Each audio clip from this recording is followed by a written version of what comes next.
ভাঙড়ের একটা ছেলে যদি তৃণমূল প্রার্থী করে সঙ্গে সঙ্গে তার চরিত্র হনন হয়ে যাচ্ছে, সে বহিরাগত হয়ে যাচ্ছে না? আর ক্যানিং পূর্ব থেকে এসে ভাঙড়ে দেখালে সে ভাঙড়ের জামাই নাকি? হ্যাঁ, কতটা খারাপ বলে ফেললাম নাকি আবার জাদা আমি? আচ্ছা, ভাঙড়ের জামাই বলাটা আমি তুলে নিলাম। ভাঙড়ে কি আত্মীয় হয় নাকি ভাঙড়ের মানুষের? তাহলে উনি এখানে এসে কন্টেস্ট করবেন, তখন বহিরাগত নয়। আর ভাঙড়ের একজন যে যদি ক্যানিং এ কন্টেস্ট করে তখনই বহিরাগত হয়ে যাবে। এ कैसे चलेगा? ये तो नहीं होना चाहिए। तेरे जवाबটা দিতে হবে। तो इसका जवाब हम लोगों को देना पड़ेगा। कैसे हम लोग देंगे?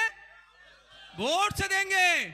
আজকে যে রাস্তায় লাইট দেখছেন, এই রাস্তা ঢালাই হচ্ছে নওশাদ সিদ্দিকী বিধানসভার মধ্যে দাঁড়িয়ে ভাঙড়ের সার্বিক উন্নয়নের কথা বলেছে বলে বাধ্য হয়েছে সরকার এগুলো করতে। এবার হচ্ছে সমস্যা, ফেতে কাটা দরকার ছিল নওশাদ সিদ্দিকীর, তার পরিবর্তে অন্যজন খাচ্ছে। কি করবো তাতে? আমার একটু রাগ নেই। কেন বলুন তো? আমি তো আপনার স্বার্থে রাজনীতি করতে এসেছি, আমি তো আপনার জন্য রাজনীতি করতে এসেছি। ফেতে কে কাটছে আমার দরকার নেই, আমার ভাঙড়ের মানুষ উপকৃত হলেই আমার জয়, আমারই ফেতে কাটা। আমি এত করে আমার এমএলএ কোটায় যা কাজ হয়েছে, দু একটা জায়গায় আমি গিয়েছি, তা আমি নিজে ফেতে কাটিনি। কোনো সাইকেল নিয়ে বয়স্ক লোক যাচ্ছে, দাঁড় করিয়ে চাচা ফেতেটা কেটে দাও তো, আমি করেছি তো, পোলেরহাটি করেছি। এই মসজিদের কাছে যে লাইট লাগিয়েছি, মসজিদ থেকে মুসল্লিরা নামছিল, বয়স্ক একটা লোককে ধরে বলছি বাবু এটা ফেতেটা কেটে দাও তো। যদি আমি বয়স্ক লোকদের দিয়ে ফেতে কাটাতে পারি, তাহলে অন্যজন ফেতে কেটে ভাঙড়ের মানুষের যদি লাভ হয়, আমার কাছে অসুবিধা হবে? আপনারা উপকৃত হচ্ছেন কি হচ্ছেন না? আরো হবেন। স্রোতের বিপক্ষে চললে একটু বাধা বিপত্তি আসবে, কষ্ট হবে, কিন্তু দিনের শেষে কলারটা তুলে চলতে পারবেন। আজকে আমার এখানে যারা আছে সবাই জেল খেটে নিয়েছে। দেখেন, পাপিয়া ভাবি একটু বাকি আছে জেল কাটতে, না?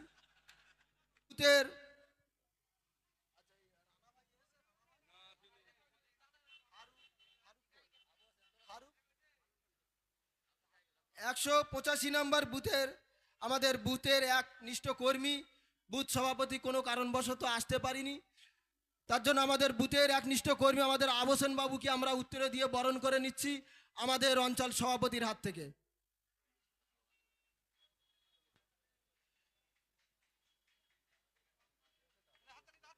ইনকিলাব জিন্দাবাদ, ইনকিলাব জিন্দাবাদ।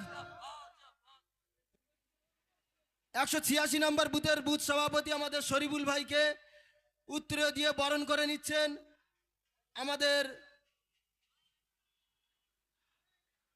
অঞ্চলের সহ সেক্রেটারি আমাদের রাজ্জাক ভাই। বাইরে থেকে যে সমস্ত অতিথিরা এসছেন, হয়তো আমি সবাইকে দেখতে পাচ্ছি না এবং মাইকে নামও হয়তো বলতে পারছি না। আপনারা নিজ নিজ দায়িত্বে, আমাদের অঞ্চল সভাপতি যারা আছেন তারা নিজ নিজ দায়িত্বে আমাদের স্টেজে চলে আসবেন। ইনকিলাব জিন্দাবাদ, ইনকিলাব জিন্দাবাদ।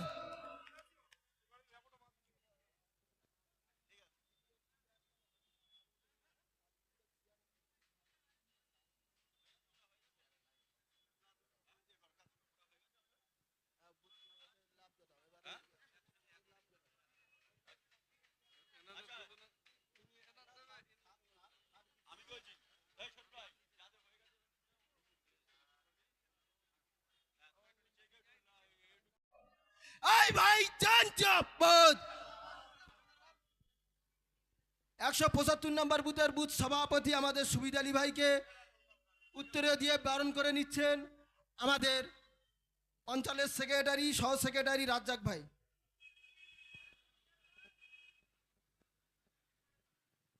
আইএসএফ জিন্দাবাদ, আইএসএফ জিন্দাবাদ।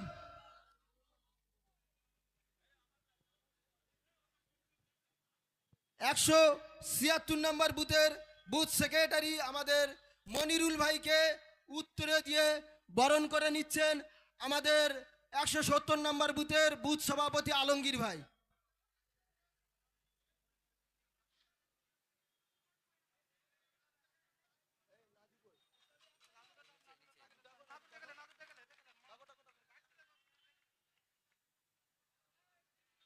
একশো 77 নম্বর বুথের বুথ সভাপতি আমাদের শহীদুল ভাইকে উত্তরে দিয়ে বরণ করে নিচ্ছেন আমাদের আসেম বিল্লা ভাই অঞ্চল সেক্রেটারি। ইনকিলাব জিন্দাবাদ, ইনকিলাব জিন্দাবাদ। আমরা এই ব্যাস পর্বটা করছি কি আপনারা কি ধৈর্য হারা হচ্ছেন নাকি? ধৈর্য হারা হচ্ছেন? এখনো তো অনেক লড়াই বাকি, সবে তো আজ প্রথম প্রোগ্রাম নাকি? এখন অনেক বাকি, সবে আজ প্রথম প্রোগ্রাম। এই রাতের বেলায় এত জনসমুদ্র, এটা দিনের বেলা হলে তাহলে কি হতো, তাই তো?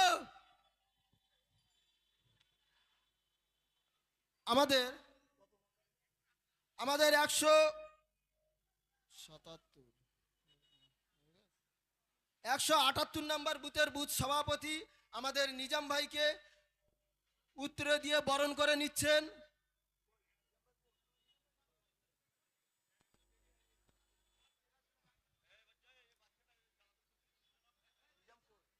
আমাদের নিজাম ভাইকে উত্তরে দিয়ে বরণ করে নিচ্ছেন আমাদের অঞ্চল সভাপতি এবং সমিতি মেম্বার আমাদের ওইদুল ভাই। ইনকিলাব জিন্দাবাদ, ইনকিলাব জিন্দাবাদ।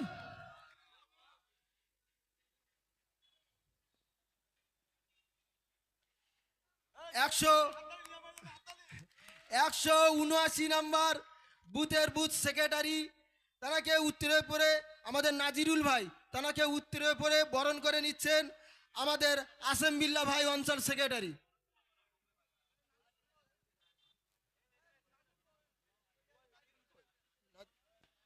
আমাদের নাজিরুল ভাই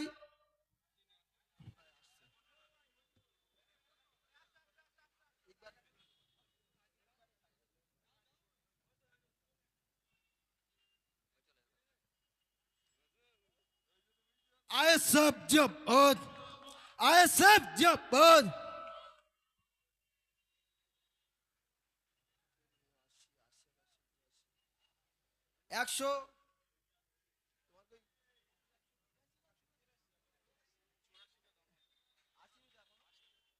183 নম্বর বুথের বুথ সভাপতি আমাদের নূর ইসলাম ভাইকে ব্যাস উত্তরীয় পরে বরণ করে নিচ্ছেন আমাদের বিরোধী দলনেতা নূর আলী দাদা।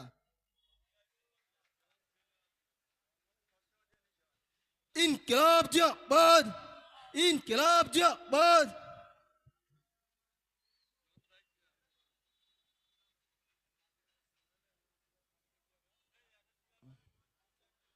185 নম্বর বুথে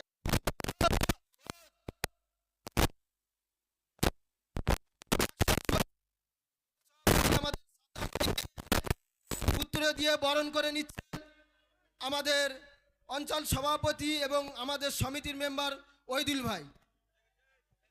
আইএসএফ জিন্দাবাদ, আইএসএফ জিন্দাবাদ। আইসির রক্ত